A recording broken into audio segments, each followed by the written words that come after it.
Please doctor, please কিছু একটা করুন। শুভমই আমার সব, ওই আমার পৃথিবী। কুল মন্ত্রী রাজা মোহন, টুকরো টুকরো কয়েকটা শব্দ চেনা যাচ্ছে বটে, কিন্তু বাদবাকিটা।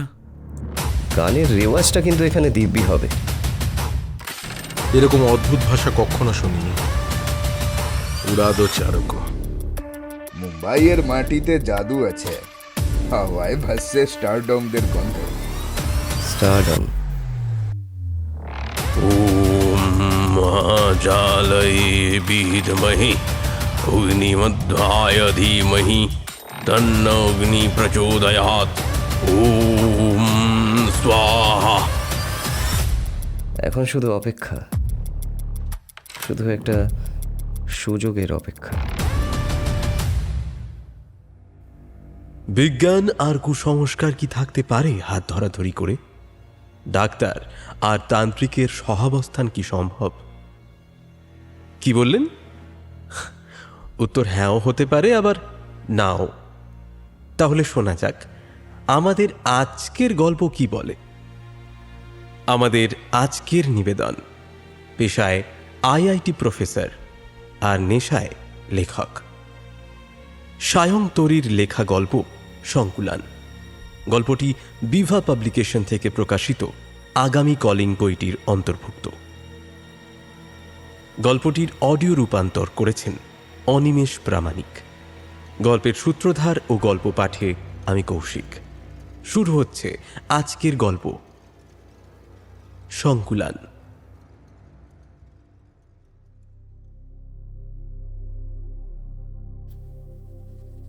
10-এর BI-23 শাহিনজিগড়ের ঘিঞ্জি অফিসটায় বসে হাত কচলাচ্ছিল সুদীপ। ক্লান্ত লাগছে, পা দুটো টনটন করছে। আর শুধু এই ঘরটা বলে নয়, গলিটার দুপাশে সার বাঁধা 30-32 তলা নরবরে বাড়িগুলোর প্রেত যেন সমস্ত পাড়াটারই টুঁটি চেপে ধরেছে। এ তল্লাটের হাওয়া তাই ভারী হয়ে আছে একটা আদিম চাপা কুমুট গন্ধে। তাতে যেন শরীরের অস্বস্তি আরও বাড়ে। সকাল থেকে অনেক ঘোরাঘুরি হয়েছে, এবার একটা ঘরের ব্যবস্থা না হলেই নয়। সামনের 6 ইঞ্চি বাই 6 ইঞ্চি জানলাটাকে ঘুলঘুলি বলা চলে। তবু সেই কাঁচ ফাঁক করে আকাশটা দেখল সুদীপ। হোক ঘোলাটে, হোক ধোঁয়ায় ঢাকা, তবু মুম্বাইয়ের আকাশ বলে কথা। কম কাঠখড় পুড়িয়ে এখানে এসে পৌঁছেছে সে। এখান থেকে আর পিছু ফিরে দেখতে হবে না ওকে। যার ট্যালেন্ট আছে, মুম্বাই তার স্বপ্নের শহর। এই শহর তাকে নিরাশ করবে না। কত মানুষের কত স্ট্রাগলের গল্প শুনেছে সে। রাস্তায় মাসের পর মাস কাটিয়েছে তারা সেই গোল্ডেন চান্সটা পাওয়ার আগে অবধি। কিন্তু এখন তো আর সেই যুগটাই নেই। রাস্তায় থাকা পার্কের বেঞ্চিতে শোয়া এখন দারুণ বেআইনি ব্যাপার। হিপোক্রিটরা বলে এই অযাচিত অপরিচ্ছন্ন মানুষগুলোর উপস্থিতিতে শহরবাসী নাকি নিরাপত্তাহীনতায় ভোগে। এই শহরের নাকি সৌন্দর্যহানি হয়। তাই অগত্যা বাসার ব্যবস্থা দেখতেই হলো। কিন্তু সে কি আর মুখের কথা? সকাল থেকে ঘুরে ঘুরে জুতোর শুকতলা ক্ষয়ে গেছে, কিন্তু বাজেটের মধ্যে একখানি ঘরের খোঁজ মেলেনি। শেষে বাদশাহ স্টুডিওর লাইটম্যান এক ছোকরা বলল এই জায়গাটার কথা। ছেলেটাকে দেখে যেমন সুবিধের মনে হয় না, এই জায়গাটাও সেরকমই। তবু একটা হিল্লে হয়ে গেলে বাঁচা যায়। সামনে বসে যে লোকটা একটানা ফোনে কথা বলে চলেছে, তার নামই বোধহয় রিমজেন। মুখ দেখে মনে হয় সিকিমের লোক। ফর্সা দোহারা চেহারা, কায়দায় রামধনু চুল, ছোট ছোট চোখ। এরই ফোন নাম্বার দিয়েছিল ওই লাইটম্যান ছোকরা। মনে হচ্ছে ফোনের কথা শেষ হয়ে গিয়েছে, তাই নড়ে চড়ে বসল সুদীপ। घर है दादा, बजट में भी है। আমাদের সুনাম আছে এই মার্কেটে। আপনি বাংলা জানেন? আরে দাদা, আমাদের বস বাঙালি আছে, একটু বাংলা তো এসেই যাবে এতদিনে। হ্যাঁ, তা যা বলেছেন। এই রাস্তারই 64 নম্বর বাড়ির 122 নম্বর ফ্ল্যাট। আমার লোক আপনাকে ঘর দেখিয়ে দিয়েছে নিশ্চয়ই। হ্যাঁ দেখেছি, 64 নম্বর মানে ওই সামনের ওই সরু গড়নে 23 তলা মেস বাড়িটা তো? বাহার সে দিখতেই শুধু সরু লাগে। এর এক এক তলাতে 30টা করে ফ্ল্যাট মশায়। দেখলাম। প্রতিটি তলায় বারান্দার দুপাশে ফুটখানেকের তফাতে সার বাঁধা দরজা। অত কাছাকাছি ঘরের দরজাগুলো দেখে প্রথমে একটু চমকে উঠেছিলাম, এ কি ঘর নাকি পায়রার খুপড়ি। না, কিন্তু না, দরজা খুলতে দেখলাম বেশ বড় সড়ো একখানি ঘর। শুধু ওই বাথরুমটা ওটা একটু অ্যাডজাস্ট করতে হবে। কমন বাথরুম আছে বারান্দার একদম আখির মে। মন্দ না, তবে আর একটা সমস্যা আছে, রুমে কোনো জানলা নেই। তা একটু अंधेरा अंधेरा আছে, তবে এই বাজেটে ইসসে আচ্ছা নেই মিলেগা। সেটা ভালোভাবেই জানি বলেই তো আপনার কাছে আসা। ঠিক আছে, এই দিয়ে শুরু হোক তাহলে। গানের রেওয়াজটা কিন্তু এখানে দিব্যি হবে।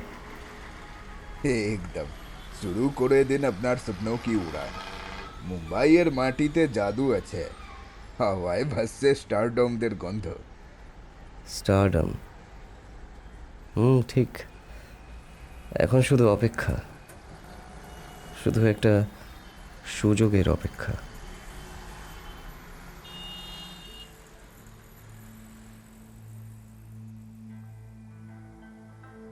নীলাম্বর গম্ভীর মুখে বসেছিল। তার কপালে গভীর ভাঁজ, চোখের দৃষ্টি ডক্টর কুমারের টেবিলে রাখা একটা পেপার ওয়েটের উপর স্থির হয়ে আছে। তার হাতের মুঠোয় ফোনের স্ক্রিনে AK সরকার কলিং লেখাটা আলোর তালে তালে জ্বলছে আর নিভছে, কিন্তু সেদিকে তার লক্ষ্য নেই।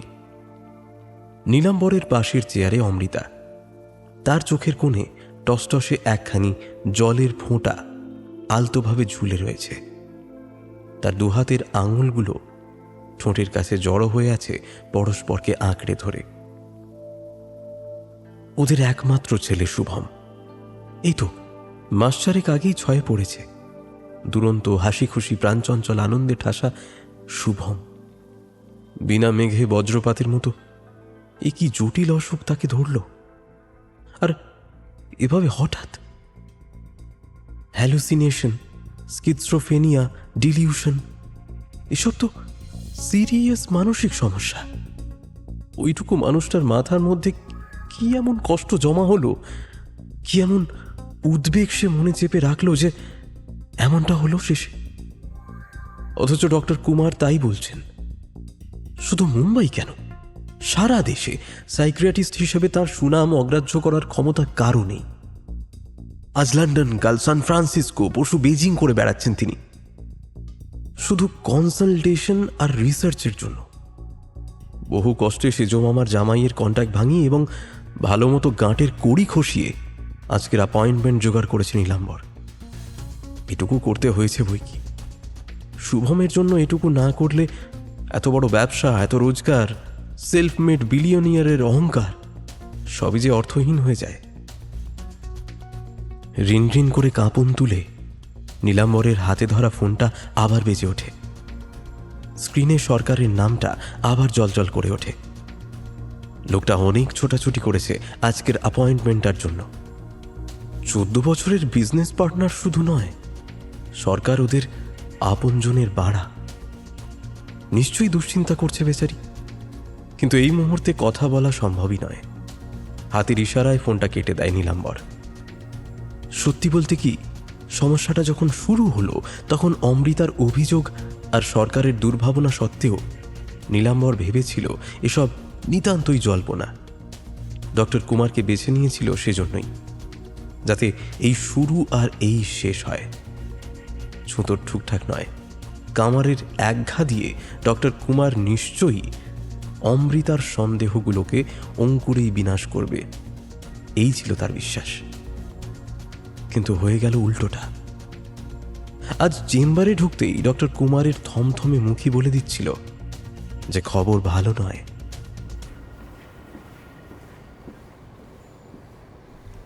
মিস্টার অ্যান্ড মিসেস মিত্র, আজ কিন্তু আপনাদের একটু শক্ত থাকতে হবে।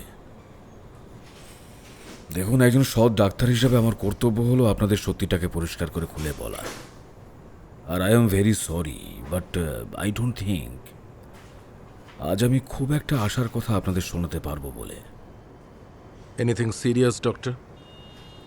দেখুন, আজকে নিয়ে প্রায় 11 দিন ধরে শুভমকে নিয়ে নানান পরীক্ষা নিরীক্ষা করছেন আমাদের ক্লিনিকের বিভিন্ন সেক্টরের ডাক্তাররা। ইউএসজি ব্লাড টেস্ট থেকে কমপ্লেক্স নার্ভ সাসেপ্টিবিলিটি টেস্ট আর সাইকোলজিক্যাল ইভ্যালিউশন, সব রিপোর্টই আমি দেখেছি। আই সাসপেক্ট আপনার ছেলে Shubham is suffering from a primitive condition of schizophrenia and auditory hallucination. তবে হ্যাঁ, আই ক্যান্ট হেল্প নোটিসিং যে দুটো ব্যাপার খুব ইউনিক। প্রথমত, ওর বয়সে এটা খুবই রেয়ার কন্ডিশন। 12-14 থেকে ছোটদের এই সমস্যাটা প্রায় দেখাই যায় না। আর দ্বিতীয় হলো, ওর সমস্যাটা খুব সাডেনলি শুরু হয়েছে। মাস 2 হবে, তাই তো? হ্যাঁ ডক্টর, খুব সম্ভবত এই নতুন বাড়িতে আসার পর। ও আই সি। আপনারা আগে বান্দ্রা ওয়েস্টে থাকতেন না? মানে আমি যতদূর জানি, আপনার কোম্পানি স্পেস ডাইলেশনের কোনো একটা অ্যানিভার্সারিতে আপনার একটা অনলাইনে ইন্টারভিউ বেরিয়েছিল। সেখানেই বান্দ্রার ফ্ল্যাটটা আমি দেখেছিলাম মনে হয়। ইয়েস ডক্টর, ব্যান্ড্রাতে গ্রিন ডায়মন্ড স্কোয়ারে আমার একটা পেন্ট হাউস ছিল। খুব রিসেন্টলি আমরা মালাবার হিলে মুভ করেছি। একটা বাংলো বাড়ি কেনার শখ ছিল অনেক দিনের। আচ্ছা, আপনাদের পুরনো বাড়ি রিমডেল করলেন কি? না মানে কেন বলছি, এই ধরনের পুরনো বাড়ির একটা চার্ম থাকে, যেটা বাচ্চাদের ইমাজিনেশন ক্ষমতাকে খুব নাড়া দিয়ে যায় অনেক সময়। সেক্ষেত্রে কিন্তু এই ধরনের সিমটমস খুব একটা ইম্পসিবল নয়। না না ডক্টর, নতুন বাড়ি। আপনি তো জানেন আমার রিয়েল এস্টেটেরই কাজ। এ বাড়ি সম্পূর্ণভাবে আমার প্ল্যান করা। আমার নিজের লোকেরা হাতে করে বানিয়েছে একেবারে ভিত থেকে। একে সরকার আমার পার্টনার। জমি কেনা থেকে ওয়াল পেন্টের শেষ আঁচড় পর্যন্ত সবটাও নিজে দেখাশোনা করেছে। এ বাড়িতে কোনো প্রবলেম নেই। দেখুন, যে ভাষা আপনার ছেলে বলছে সেটা কোনো ভাষাই নয়। দুর্বোধ্য কতগুলো শব্দ, তাও আবার সুরে বাঁধা, যেন কোনো মন্ত্র, যেন একটা চ্যান্টিং হচ্ছে। কিন্তু কোনো সাধারণ চেনাশোনা ভাষার সঙ্গে তার কোনো মিল নেই। আমি যদি ভালো সম্ভাবনার দিকে ভাবতে যাই, তাহলে এটা হতে পারে হয়তো কোথাও কিছু শুনেছে, তারই একটা বিকৃত অপভ্রংশ এটা। দেখুন, বাচ্চারা অনেক সময় এ ধরনের ইমাজিনারি কাণ্ড কারখানা করে থাকে। আচ্ছা, আপনাদের আশেপাশে চেনা পরিচিতদের মধ্যে ধরুন কাজের লোক বা ড্রাইভার, এমনকি আপনার অফিসের যারা নিত্যদিন বাড়ি যায় আসে, শুভমের স্কুলের বন্ধু, তাদের বাবা মা, সেরকম কি কেউ আছে যে বিশেষ আঞ্চলিক ভাষায় কথা বলে? মানে খুব স্পেসিফিক কোনো কিছু, যেটা শুভমের এই কথাগুলোর সঙ্গে কিছু মাত্র মেলে? আচ্ছা দেখুন, আপনি একটা স্যাম্পল হাতে নিয়ে দেখুন। এই যে এই কাগজের লেখাটা, এই ধরনের কথা কাউকে কখনো বলতে শুনেছেন? এ এ তো এ তো শুভমের হাতের লেখা। আ মেরে কারো তো মারবি না, ল হো গোল হথু লে, উতি বেবাজি মন্ত্রীরাজে মোহন উনগুলে। গোল, মন্ত্রী, রাজা, মোহন, টুকরো টুকরো কয়েকটা শব্দ চেনা যাচ্ছে বটে, কিন্তু বাদবাকিটা? না, এরকম অদ্ভুত ভাষা কখনো শুনিনি। প্রথম প্রথম যখন অমৃতা বলতো ব্যাপারটা, আমি তো বিশ্বাসই করিনি। কিন্তু যেদিন নিজের কানে শুনলাম, বুঝলাম ব্যাপারটা মিথ্যে নয়। তবে ছোট বাচ্চার হিজিবিজি কল্পনা বলেই ভেবেছিলাম প্রথমে। ভাষার বদলে হিজিবিজি কিছু বললেও ও ওরকম মিষ্টি সুর কোত্থেকে বানাবে ওইটুকুনি ছেলে? কারো কাছে এ সুর নিশ্চয়ই শুভম শুনেছে, কিংবা ওর কোনো বন্ধু বান্ধব। তাই যদি হবে, তাহলে এ বাড়িতে এসে কেন শুরু হলো এই সমস্যাগুলো ডাক্তারবাবু? হ্যাঁ, সেটা হতে পারে, সেটা ইম্পসিবল নয়। পরিবেশ পরিস্থিতি পাল্টালে বাচ্চাদের মনের উপর অনেক সময় চাপ পড়ে, আমরা ততটা বুঝি না অনেক সময়। যাই হোক, সেক্ষেত্রে আমি মনে করছি হয়তো আর দেরি না করে আমাদের ট্রিটমেন্ট শুরু করাটা দরকার। বেশি কিছুই না, হালকা কিছু অ্যান্টিসাইকোটিক্স দিচ্ছি, আর সঙ্গে কাউন্সিলিংটা শুরু হোক।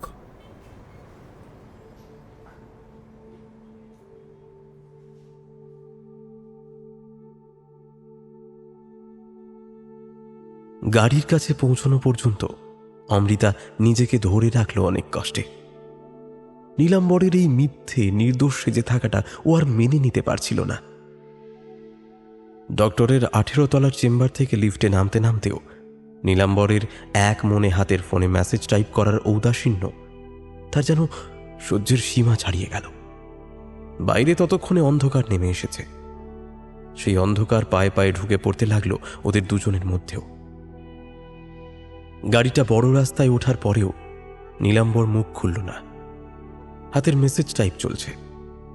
নীলাম্বর যে সরকার ভাইকে মেসেজ করছে সেটা বুঝতে পারল অমৃতা, কিন্তু ভয়েস মেসেজ করছে না কেন, টাইপ করছে কেন? তাহলে কি সেই ব্যাপারটা নিয়েই কথা বলছে ওরা? অমৃতার সর্বাঙ্গ শিরশির করে উঠল। আতঙ্কে না ঘৃণা এসে তা জানে না। তার ধৈর্য সীমা ছাড়িয়েছে। কারণ আজ ডাক্তারের কাছে আসা হলো ঠিকই, কিন্তু এর অনেক আগে অমৃতা ভেতরে ভেতরে নিশ্চিত হয়ে গিয়েছিল যে সমস্যাটা কোথায়। পাপ। নীলাম্বরের পাপের ফল আজ সর্বগ্রাসী বেতাল হয়ে এসে শুভমকে পিছন থেকে আষ্টে পৃষ্ঠে জড়িয়ে ধরেছে। এই বাড়ির জমিটা কেনার সময় থেকেই একটা সন্দেহ অমৃতার মনে দানা বাঁধছিল।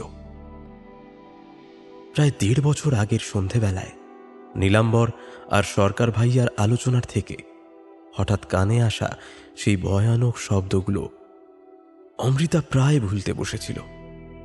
তখন ওরা বান্দ্রাতেই থাকে। বাড়ি বদলের কথা কিছুই তাকে বলেনি তখনও নীলাম্বর। আর 5টা দিনের মতোই সরকার ভাইয়া সেদিন এসেছিলেন অফিসের 7-5 কাগজপত্র সই সাবুদের জন্য। নীলাম্বর এইসব ব্যাপারে সরকার ভাইয়াকে চোখ বন্ধ করে ভরসা করে, তাই সই করতে করতেই কথা চলছিল। তাহলে কি করবে? জমিটা তো চাই নাকি? চাই। ড্রিম প্রজেক্ট দাদা, তোমারও তো, তাই না? এই পুরো ব্যাপারটা তো তোমারই ব্রেন চাইল্ড। ও জমি ছাড়া হবে না। তাহলে উড়া দো চারকো। মুম্বাই শহর দাদা, কত লোক রোজ ভ্যানিশ হয়ে যাচ্ছে। ওই 4টে হাওয়াতে লোক মরে গেলে কেউ খুঁজতেও আসবে না। রিয়েল এস্টেটের বিজনেসে যে সব সময় সোজা আঙুলে ঘি ওঠে না সে কথা অমৃতা জানে। সেও ব্যবসায়ী পরিবারেরই মেয়ে, কিন্তু অম্লান বদনে 4টে মানুষকে খুন করার কথা তার স্বামী বলতে পারে এ যেন তার দুঃস্বপ্নের অতীত। তাই সে নিজেকে বুঝিয়েছিল সে হয়তো ভুল শুনেছে, হয়তো অন্য কিছু বোঝাতে চেয়েছিল নীলাম্বর। ওদের জীবন থেকে অনেক দূরে কোনো কল্পনার জগতের রহস্য গল্প নিয়ে হয়তো কথা হচ্ছে এই দুজনের। এই ঘটনার প্রায় মাস 3 পরে তার জন্মদিনের দিন প্রথম মালাবার হিলসে নিয়ে যায় তাকে নীলাম্বর, সারপ্রাইজ গিফট। সেই সন্ধ্যের অমূলক সেই স্মৃতি তখন ফিকে হয়ে এসেছে অমৃতার মনে, তাই তখন কিছুই তাকে ভাবায়নি। একটা দুরন্ত আনন্দে মনটা ভরে গিয়েছিল। সমস্যা শুরু হলো নতুন বাড়িতে আসার পর। সুন্দর বাড়ি, সাহেবী ধাঁচের উঁচু ঢালু ডালির ছাদ, আইভি ছাওয়া কাঠের দেওয়াল, চওড়া সাদা ফ্রেমের কাঁচের জানলা আর 2 হাত বাড়ানো ছড়ানো আদুরে বারান্দা, সঙ্গে সবুজে মোড়া লন, নুড়ি ফেলা রাস্তা, শৌখিন কাঠের গাড়ি বারান্দা, গোলাপ বাগান, সব মিলিয়ে স্বপ্নের বাড়ি। গৃহপ্রবেশের দিনেও ঘুণাক্ষরে অমৃতা ভাবতে পারেনি এখানে কিছু সমস্যা আদৌ থাকতে পারে। কিন্তু কয়েক মাস পর থেকেই ব্যাপারটা পাল্টালো।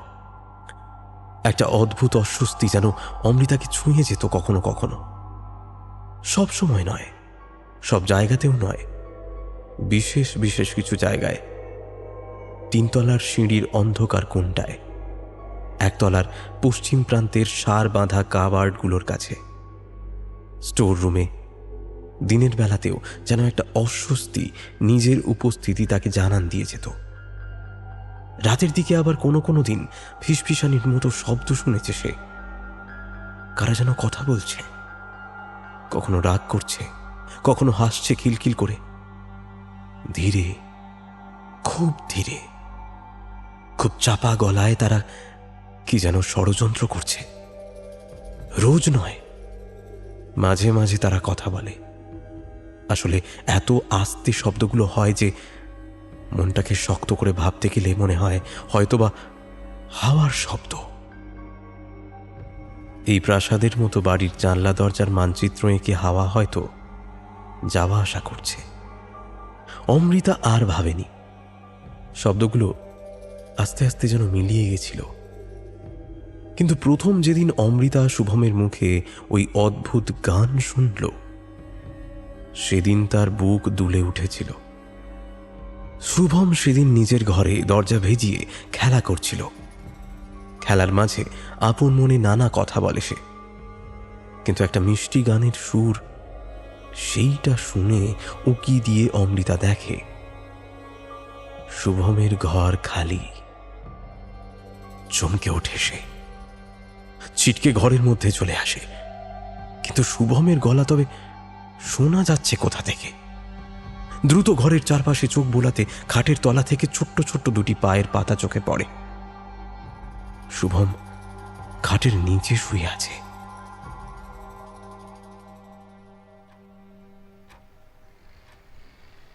বেটা, এখানে কি করছো বাবু? খাটের তলায় কেন? মাথায় লেগে যাবে যে বাবু। এসো এসো, বেরিয়ে এসো। না, এখানে আমার ফ্রেন্ড আছে। কোথায়? এই তো খাটের তলায়। খাটের তলায়? খাটের তলায় কেউ নেই বেটা। আমার ফ্রেন্ড আছে মাম্মা, সত্যি। আচ্ছা তাই? তা কি করছে তোমার ফ্রেন্ড খাটের তলায়? ও ও কথা বলে, গান গায়। এই দেখো, ওর কাছে এটা শিখেছি আমি। দেখো দেখো, লিখেছি। কি লিখছো দেখি? আমেরিকা রোতে মারবি না, ল হো গোল হতুলে, উতি বেবাজি মন্ত্রী রাজে, মোহন উন গুলে। শুভম সুর করে গাইতে লাগলো লাইন দুটো। একটা মিষ্টি কিন্তু দুঃখ ভরা সুর। কে যেন আকুতি করছে দুর্বোধ্য ভাষায়। একটা তীব্র দমবন্ধ করা ভয় অমৃতাকে পেয়ে বসতে শুরু করে। সেই দিনই সে বলেছিল নীলাম্বরকে ঘটনার কথাটা। নীলাম্বর সে মানেনি। কেন মানেনি নীলাম্বর? কারণটা আস্তে আস্তে বুঝতে পেরেছে অমৃতা। এই জমি কি তবে জবরদখল করেছে নীলাম্বর? কোন চারটে লোকের মরে যাওয়ার কথা বলছিল সেই দিন সন্ধেবেলা? তারা এই জমির মালিক নয় তো? কয়েকটা গরিব দিন আনি দিন খাই লোকের জমিতে ড্রিম প্রজেক্ট তৈরি করতে গিয়ে লোকগুলোকে চিরতরে এই পৃথিবী থেকে মুছে দেওয়ার ব্যবস্থা করেনি তো নীলাম্বর? তবে কি, ভাবতে গিয়ে আতঙ্কে ঘুম ছুটে গেছে অমৃতার। তবে কি নীলাম্বরের পিছু করে সেই লোকগুলো মরণের ওপার থেকেও তাদের সাধের জমি কামড়ে পড়ে আছে? তারাই কি তবে সারাদিন সারা রাত ফিস ফিস করছে? কোনো মন্ত্রতন্ত্র জাদুটোনা ব্ল্যাক ম্যাজিক নয় তো? কেউ হয়তো প্রতিশোধ নিচ্ছে ওদের থেকে। জমি কেনা আর সেই কথোপকথনের সময়ের হিসেব যেদিন মিলিয়ে ফেলল অমৃতা, সেই মুহূর্ত থেকে কালো ধোঁয়ার মতো বিষাক্ত এক ভয় অঙ্কুর থেকে বেরিয়ে স্থির বিশ্বাসের জল হাওয়া পেয়ে তার মনের মধ্যে 10 দিকে ডালপালা ছড়িয়ে দিতে লাগলো। অথচ গত 6 মাসে রেগে কেঁদে অনুনয় করে অভিযোগ করে কোনোভাবেই নীলাম্বরকে সে স্বীকার করাতে পারেনি যে তার সন্দেহটা নির্ভুল। আজ ডাক্তারের চেম্বার থেকে বেরিয়ে নীলাম্বরের ভেঙে পড়া চোখ দুটোর দিকে তাকিয়ে অমৃতা বুঝল, আজ সময় এসেছে। আজ নীলাম্বরকে সত্যির মুখোমুখি দাঁড়াতেই হবে।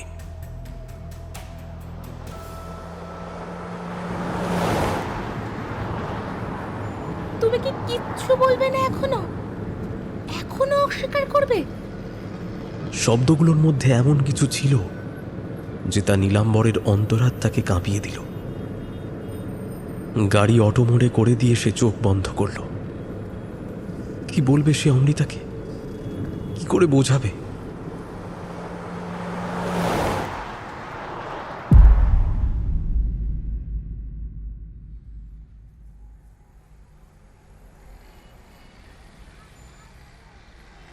সার বাঁধা স্ট্রিট লাইটের আলোয় লম্বাটে ছায়া ফেলতে ফেলতে তিনের এক কর্নফিল্ড রোডের বাড়িটার গেটের সামনে একটা মানুষ এসে দাঁড়ালো। মাঝারি মাপের, হাল ফ্যাশনের ছড়ানো দোতলা বাড়ি, সামনে ছোট্ট বাগান, গাড়ি বারান্দা। মুম্বাই শহরে এরকম বাড়ি যার আছে তার পকেটের গভীরতা খুব একটা কম নয়, সে দেখেই বোঝা যায়। তবে সে ধনকুবেরও নয় হয়তো। আগন্তুক বাড়ির গেটের কাছে দাঁড়াতেই বাঁদিকে লাগানো টেবিল ল্যাম্পের মতো দেখতে হাত দেড়েক লম্বা রোবট ঘাড় বাঁকিয়ে তার মুখে তীব্র আলো ফেলল। গুড ইভিনিং রিমচেন, কেমন আছো? দরজা খোল তো, জল্লাস না। শিওর রিমচেন, স্যার তোমার জন্য ওয়েট করছেন। Have a nice day. ফুলগাছের সারির মাঝখানের মার্বেল বাঁধানো রাস্তাটুকু পেরিয়ে গাড়ি বারান্দার কাছে পৌঁছতেই সামনের পালিশ করা কাঠের বিশাল দরজাটা রিমচেনের জন্য খুলে গেল। মাথায় হাত বুলিয়ে চুলটা একটু ঠিক করে নিয়ে সে এসে ঢুকল চেনা ড্রয়িং রুমটাতে। মায়েরি বাড়ি বানিয়েছে বটে সাহাবজি। এই রকম একটা বাড়ি রিমচেনকেও করতে হবে, ওই রকম একটা গাড়িও, আর ঠিক এই রকম একটা পেল্লায় সোফা। আজ না হোক, কবছর বাদে না হয়। সাহাবজির তো সেই ডান হাত, আর এই নতুন ব্যবসা যেভাবে বাড়ছে তাতে ওনার ছত্রছায়ায় থাকতে পারলে তরতর করে উন্নতি হওয়া কিচ্ছু অসম্ভব নয়। একটু ইতস্তত করে সোফাটার এক কোণে ভীষণ অস্বচ্ছন্দভাবে বসল রিমচেন। তারপর 2 সেকেন্ড এদিক ওদিক তাকিয়ে গা এলিয়ে দিল। নরম সোফার মসৃণ স্প্রিং একটু দোল খেয়ে নিল রিমচেন। তারপর ঢুলু ঢুলু চোখে হাত বুলিয়ে দেখতে লাগলো নতুন সোফার লেদারের ফিনিশিং। ঠিক তক্ষুনি গাঢ় নীল ড্রেসিং গ্রাউন্ড পরা একজন লোক ভেতর বাড়ি থেকে এসে ঢুকল ড্রয়িং রুমে। তার হাতে ধরা একটি পানীয়ের গেলাস। অন্য সব দিক থেকে মাঝারি চেহারার মানুষটির চোখ দুটোই শুধু চোখে পড়ার মতো। ক্ষুরোধার বুদ্ধি আর ভীষণ ধূর্ততা একসঙ্গে মিলেমিশে চোখ দুটোতে অদ্ভুত এক নৃশংস দীপ্তি এনে দিয়েছে। সরকার সাহেবজি, গুড আফটারনুন। উঠলি কেন? বস, কথা আছে তোর সঙ্গে। না সাহেবজি, দাঁড়িয়েই ঠিক আছি। কি খেয়েছিস দুপুরে? ওই দুটো পাও ভাজি আর। ও, ছাগলেও তাহলে পাওভাজি খায়? বল। না মানে তুই তো মানুষ নোস, ছাগল তুই একটা। কিছু কি ভুল হয়ে গেছে সাহেবজি? সবজির বাচ্চা, ভুল? হারামজাদা কার সঙ্গে কথা বলে নীলাম্বরের ঘরের ফিটিং করিয়েছিলি? সাইড বিজনেস করবি শালা? এইখানে পুঁতে ফেলবো তোকে, শুয়োরের বাচ্চা। কেউ টিকিটির খোঁজও পাবে না। পা ধরছি, মাফ করে দিন সাহেবজি, মাফ করে দিন। সরকার কষিয়ে একটা লাথি মারল তার বুকে। ছিটকে মেঝের কার্পেটের ওপর পড়ে গেল রিমচেন। কিছুক্ষণ সেখানেই পড়ে পড়ে চিৎকার করে কাঁদল সে। তারপর মেঝেতে উঠে বসে দুহাত দিয়ে নিজেরই দুগালে থাপ্পড় মারতে লাগলো। বিলাপ করে বলতে লাগলো যে তার ভুল হয়ে গেছে, এমন কাজ সে আর কখনো করবে না। সরকারও এক টানা গালি দিয়ে গেল। উঠে দাঁড়িয়ে রিমচেনকে লাথি মারল দুবার। বন্দুক বের করে এনে এখানেই রিমচেনকে ঝাঁঝরা করে দেবে বলে বেডরুমের দিকে এগোতেও গেল সে একবার, কিন্তু হাতে পায়ে ধরে রিমচেন তাকে আটকাল। ব্যাপারটা থিতু হতে মিনিট 30 লাগলো। রিমচেন সোফার কাছে ঘেঁষে মেঝেতেই বসে আছে। তার কপালের পাশটা একটু কেটে গেছে, কিন্তু সেদিকে তার হুঁশ নেই। সে এক দৃষ্টে সরকারের দিকে তাকিয়ে আছে। সরকার 3 নম্বর গেলাসটা শেষ করে কিছুক্ষণ ঝিম মেরে বসে রইল।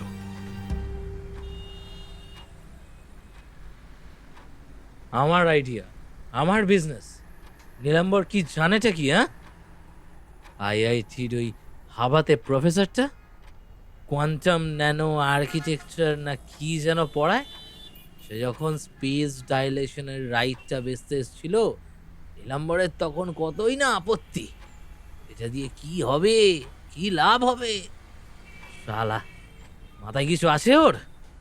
শালা শ্বশুরের সিমেন্ট ফ্যাক্টরি থাকলে তবেই যদি মানুষ রিয়েল এস্টেটে পয়সা করতে পারতো, তাহলে দুনিয়ায় সরকাররাও থাকতো না, রিমচেনরাও থাকতো না, বুঝলি? আমি কিনেছি স্পেস ডাইলেশন, নিজের পয়সায় কিনেছি, নীলাম্বরের পয়সায় নয়। নীলাম্বরের পয়সায় হয়েছে 3 বছরের 3খানা 200 ফ্ল্যাটের কমপ্লেক্স। শুধু পয়সায় হয় বল? আমি খাটিনি, উদয় আস্ত খেটেছি। আর তার বদলে প্রায় বিনা খরচায় আমি করেছি শাহিনজিগড় আর মেহুরি পুলের বস্তি। সেঙ্গাই লাওয়ার হাফ বিএইচকে স্কোয়ার ফুটে 2 বিএইচকে। কি করে হচ্ছে বল? কি করে? তাই তুই বল বল। জায়গা সরিয়ে সরিয়ে সাহাব জি। হ্যাঁ, সব জানিস শালা, ঠিক বলেছিস। আজকালকার বাড়িতে 2-3টে মানুষ আর মেলা আসবাব, খাটের তলা, সোফার তলা, আলমারির পেছন, ফ্রিজের নিচে, সব জায়গা তো নষ্ট। সেই জায়গাগুলো স্পেস ডাইলেশনের ফিটিং দিয়ে এনে ফেলেছি সহিঞ্চিগড়ের ভাঙা বাড়ির করিডোরে। হ্যাঁ সাহাব জি, 3x4 ঘরে বসে লোকগুলো একটা গোটা ফ্ল্যাটই পেয়ে যাচ্ছে, ভার্চুয়াল। ভার্চুয়ালের বাচ্চা, এতদিন কাজ করছো আর এটা জানো না যে ফাইনাল সিটিং তোর দ্বারা হবে না, ওটা আমাকেই করতে হবে। কে তোকে বলেছিল নীলাম্বরের বাড়িতে ফিটিংটা লাগাতে? তোর বউ বলেছে নিশ্চয়ই। কতদিন আর সবজির পেছন পেছন ঘুরবে? কিছু কিছু সরিয়ে নিজের একটা আলাদা ব্যবস্থা করো বলেছে, আর তুইও সেই শুনে নেচেছিস। সেটিং ঠিক হয়নি, ব্যাস এখন পুরো বাড়ি জুড়ে ভুতুড়ে সব শব্দ হচ্ছে, জানিস? সাউন্ড সিপেজ বুঝিস? পেটে তো সে বিদ্যে নেই। হ্যাঁ মানে জানি। টুকরো টুকরো স্পেস 10 জায়গা থেকে চুরি করে এনে জোগাড় দিয়ে ঘর তৈরির সময় ফাঁক গলে কোনো শব্দ যদি ওপাশ থেকে এপাশে এসে পড়ে, তাকে বলে সাউন্ড সিপেজ। তাহলে এটাও জানিস যে বাড়ি তৈরির সময় লাগানো ফিটিংগুলো এখন আর খোলা সম্ভব নয়, না রিসেট করা সম্ভব। তার জন্য প্লাস্টার ছাড়িয়ে সেন্সর বের করতে হবে। সত্যি বড় ভুল হয়ে গেছে সাহাব জি। কত স্কোয়ার ফিট? সাহাব জি, ন্যাকা সেজো না, বলছি যে নীলাম্বরের ওখান থেকে কত স্কোয়ার ফিট বেরোচ্ছে? অনেক সাহাব জি, বেশিরভাগ দিন ধরুন 30,000 মতো। আমি ওই বাড়ি আর নতুন সিমেন্ট ফ্যাক্টরি থেকে স্পেস বের করে শাহিনজি গড়েই 64 নম্বর বাড়িটা রেডি করেছিলাম। কি সিমেন্ট ফ্যাক্টরি থেকেও? শালা, যা হয়ে গেছে ভুলে যান সাহাব জি, বাচ্চা ছেলে বলে মাফ করে দিন। এসব আপনারই জিনিস, ধরে নিন আপনারই জন্যে আমি রেডি করে রেখেছি, সব আপনার। কিন্তু ব্যাপারটা বড় ঘেটে গেছে রে। আমি দেখছি কি করা যায়। আর তুই ভুলেও এরকম কাজ করিস না রিমচেন। প্রথমবার বলে তোকে ছেড়ে দিলাম, পরের বার কিন্তু তোর সম্পর্কে তোয়াক্কা করব না আমি, মনে থাকে যেন কথাটা। ই না কান মুনলাম। যা ভাগ এখান থেকে। আচ্ছা, শাহিনজিগড়ের 64 নম্বর বাড়িতে কোনো বাঙালি ছেলে এসেছে নাকি রে, গান টান গায়? हाँ साहब जी, এসেছে একটা ছোকরা 1 মাস আগে। আমি তো আগেই বুঝেছি সে বেটা চিৎকার করে করে রবীন্দ্রসঙ্গীত গাইছে, আর এদিকে নীলাম্বরের ছেলে ভুতুড়ি বুলিয়া ওড়াচ্ছে। নীলাম্বরের বউ ভূতের ভয় সিঁটিয়ে যাচ্ছে, আর নীলাম্বরের শালা আমার মাথা খাচ্ছে সাইকিয়াট্রিস্টের জন্য। এক্ষুনি তুই ফোন কর আর এই ছোকরাটাকে নোটিশ দে, বলে 1 মাসের মধ্যে বাড়ি ছাড়তে, বুঝলি? আজকেই বলে দিচ্ছি সাহাব জি। দুঃখিত মুখে ঘাড় হেলিয়ে সায় দিয়ে ফোনে সুদীপের নাম্বার লাগিয়ে গেট থেকে বেরিয়ে আসে রিমচেন। রোবট ক্যামেরা মুখে একটা হাসি ফুটিয়ে গুড নাইট রিমচেন। বলা মাত্র সদ্য শোনা কতগুলো বাছা বাছা গালি সেটার উদ্দেশ্যে ছুঁড়ে দিল সে।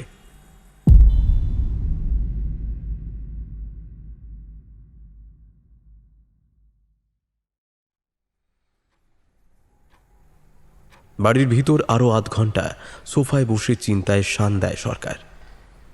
তারপর নীলাম্বরকে ফোনে ধরে। রাত হয়েছে ভালোই, কিন্তু একটা রিং হতেই ফোন তোলে নীলাম্বর। হ্যাঁ ভাই, সরি, সারাদিন তোমার ফোন ধরতেই পারিনি। না না, দ্যাটস ওকে। মেসেজ তো করেছো তুমি, এই অবস্থায় ফোন করতে পারবে আমি এক্সপেক্টও করিনি। কি বলবো বলো, তার উপর অমৃতা ওই এক্সেন্ট্রিকের মতো করছে। সরকারদা আমার মনে হচ্ছে এবার আমি পাগল হয়ে যাব সরকারদা। আরে নীলাম্বর ভাই, ভেঙে পড়ো না এভাবে। শোনো শোনো শোনো, কদিনের জন্য তোমরা কোথাও ঘুরে এসো এদিক ওদিক থেকে, বুঝলে? শুভমবাবুর ট্রিটমেন্টটা যা চলছে চলুক, তোমরা একটু ব্রেক নাও। আমি 1 মাসের ইউরোপ ট্রিপ অ্যারেঞ্জ করে দিচ্ছি, শিগগির বেরিয়ে যাবে। আর অমৃতার কথা ভেবে বলছি, ও আমাকে দাদা বলে, ওকেও নিয়ে চিন্তা হচ্ছে আমার। তো আমার চেনা একজন খুব প্রসিদ্ধ তান্ত্রিক আছে, দুর্গানাথ বিদ্যাপতি, খুব লার্নেড লোক, অশুভ শক্তির বিষয়ে অনেক পড়াশোনা। আমি ওনার সঙ্গে তোমাকে না জানিয়েই কথা বলেছি। উনি কাল একবার তোমাদের ওখানে যাবেন, আর প্রয়োজন পড়লে বুঝলে হয়তো এই সপ্তাহেই একটা পুজো করবেন। তুমি আপত্তি করো না, কেমন? তাই করো, তুমি যেটা ভালো বুঝছো তাই করো। যাও, ব্যাগপত্র সব গুছিয়ে নাও।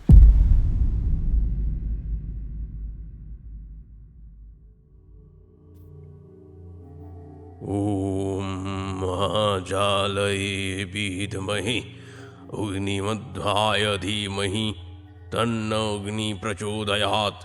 ওম স্বাহা। ওম সপ্তজিহ্বায় বিদ্মহে অগ্নিদেবা ধীমহি তন্ন অগ্নি প্রচোদয়াৎ। ওম স্বাহা।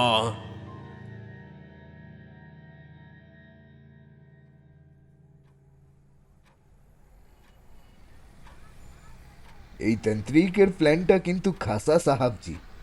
ধুর, তান্ত্রিক নয়, পুনেতে ব্যাংকে চাকরি করে দুর্গানাথ বিদ্যাপতি, আমার মাস্তুতো ভাই। তবে বামন মানুষ, হাতে কিছু দক্ষিণা গুজে দিয়েই পুজোতে রাজি করিয়েছি। কিন্তু মোস্ট ইম্পর্টেন্ট হলো ওই ট্যুরটা। 1 মাস বা তারও কিছু বেশি সময়ের জন্য এই বাড়িটা ফাঁকা পাওয়ার দরকার ছিল।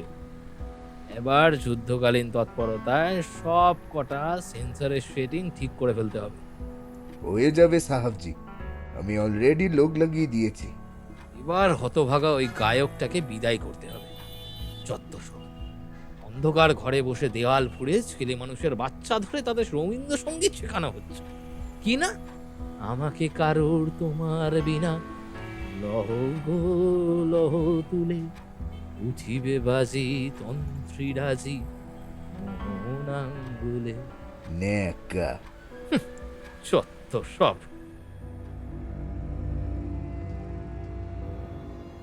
শুনছিলেন বিভা ক্যাফের আজকের নিবেদন সায়ংতরী রচিত সংকুলান। গল্পটির অডিও রূপান্তর করেছেন অনিমেষ প্রামাণিক।